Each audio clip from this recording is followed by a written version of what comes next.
the Steelers taking on the Cleveland Browns. This is your Week 12, 2024 prediction and preview video. Hit subscribe if you're new. Also hit the like button. Let's start off with the home team, the Cleveland Browns. Last week was a tough week.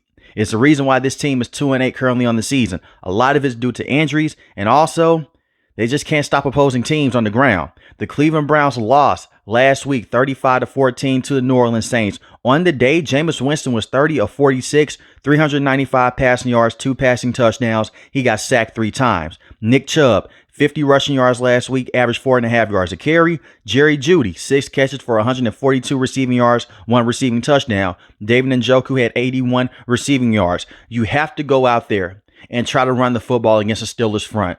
You cannot have Jameis Winston go out there and have over 45 pass attempts. He should not even have over 35 pass attempts in this matchup. This is what the Steelers want you to do.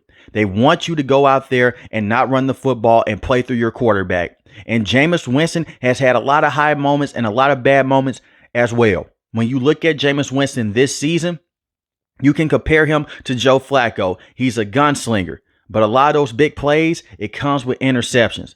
Just because he went out there last week and had a very good day against New Orleans Saints, had the 2 passing touchdowns, doesn't mean that he's been Mr. Consistent all season long since he became the starting quarterback when Deshaun Watson went down. Just a few weeks ago against the Los Angeles Chargers, he threw multiple interceptions in that matchup.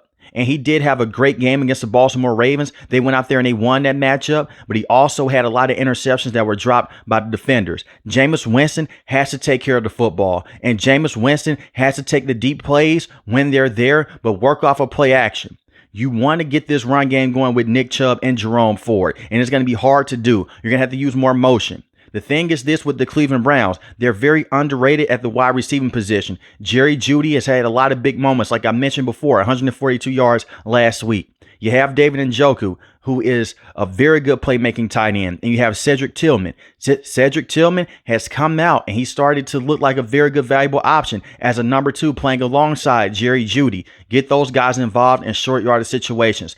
Cut off the field deep. Do not have Jameis Winston sit back there and throwing the football deep down the field, because that's when TJ Watt and Herbig, because Alex Highsmith is out for this matchup, and that's when Cameron Hayward, all those pass rushers can pin their ears back and they can get after your quarterback. The Cleveland Browns can make this a game, but it's going to come down to, can Jameis Winston take care of the football, and can Kevin Stefanski get the football out of his hand quick enough? And you have to take advantage of the middle of the field with the Steelers. I'm not talking about what Mika Fitzpatrick is at. Target Patrick Queen. Patrick Queen the last few weeks has been playing better, but in pass coverage, he's let up some big plays. Get David Njoku going across the middle of the field, and the same with Cedric Tillman, and make them believe in the run game. Even when the run game is not working out early on, you have to stick with it, and you have to be consistent. And I look at the offensive line for the Cleveland Browns.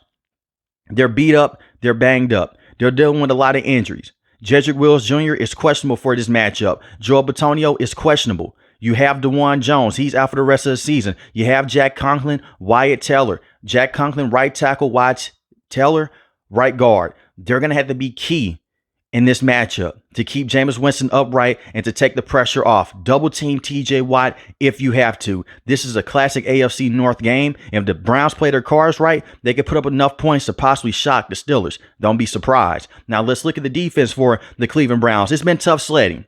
Last year, they had one of the best defenses in the NFL. This season, not as much. A lot of it is because Deshaun Watson was just a terrible quarterback, but even over the last few weeks, they have not been able to stop the run. The Steelers love to run the football with Jaylen Warren and Najee Harris.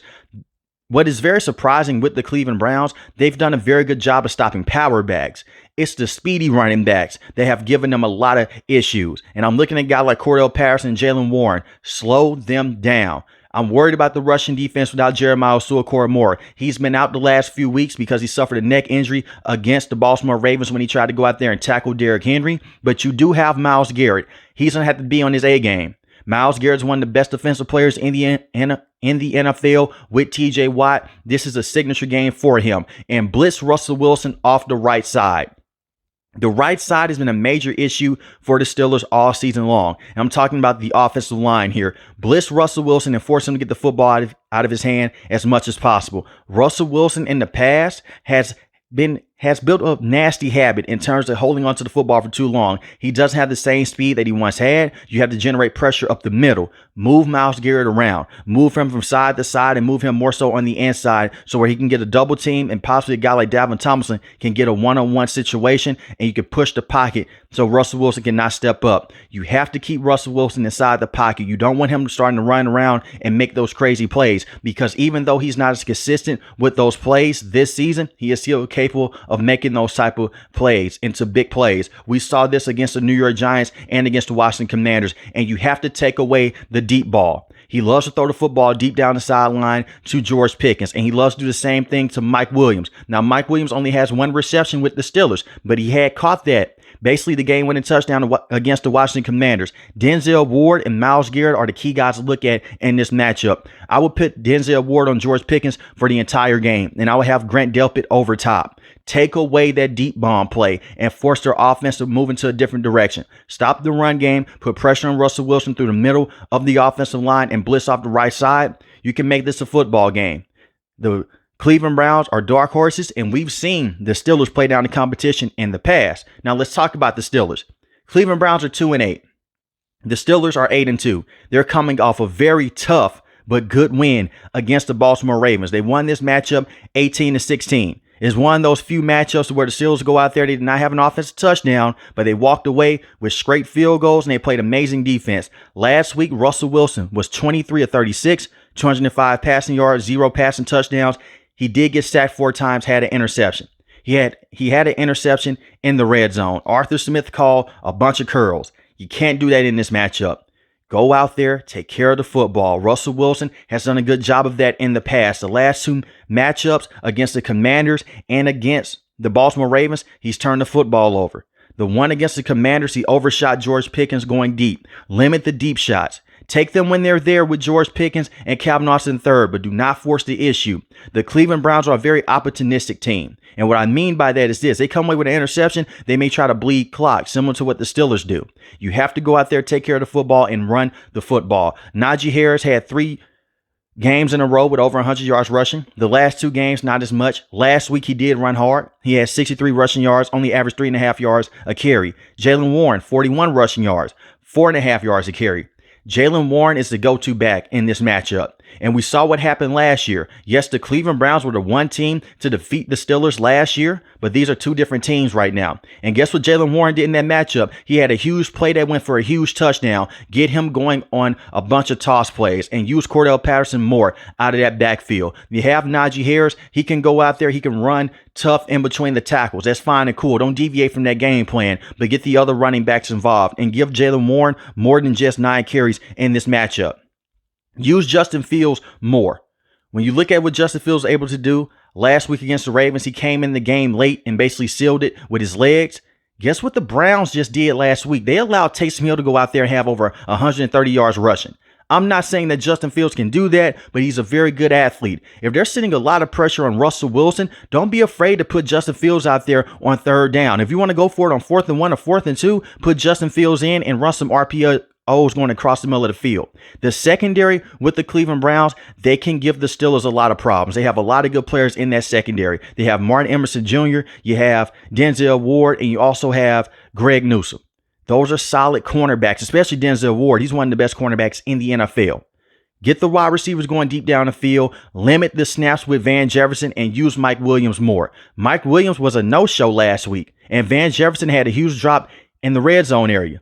Get Mike Williams on the field and let him go out there and let him go deep and use him more so across the middle of the field. The offense, all you have to do is take care of the football, run the football, and move the chains with the athleticism and get the football in George Pickens' hands, and the same with Big Pat Freiermuth and also with Darnell Washington, who had 2 catches last week for 42 receiving yards. When I look at the defense for the Steelers, this is where their money is made. Put that pressure on Jameis Winston. Pressure is going to be key here. Not even sacks, pressure.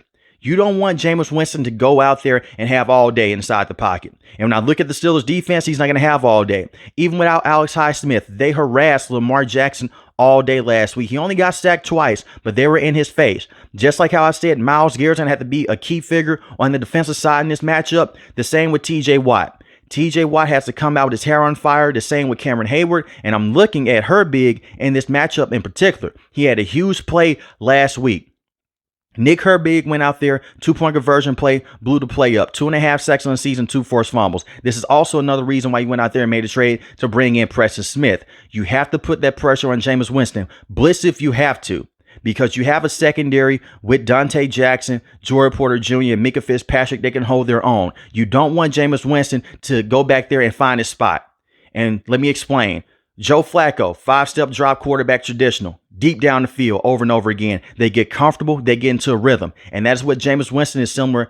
That is what he is able to do in this offense as well. He's very similar to Joe Flacco in that aspect. 5-step drop, you get the football out quick, and you can dot up a defense by doing that. This is a very quarterback-friendly system that Kevin Stefanski has, and I do believe that he can give the Steelers a lot of problems if the offense can play their script. But at the same time, when you look at Steelers defense, they make you alter your game plan. Patrick Queen last week had a very good week. He was the best linebacker on the team. You had Peyton Wilson, who came away with a clutch interception. He was phenomenal. And you have a Landon Roberts. The front seven is going to be key in this matchup for both teams in terms of the Steelers play and for the Cleveland Browns. With that being said, this is a division rivalry matchup.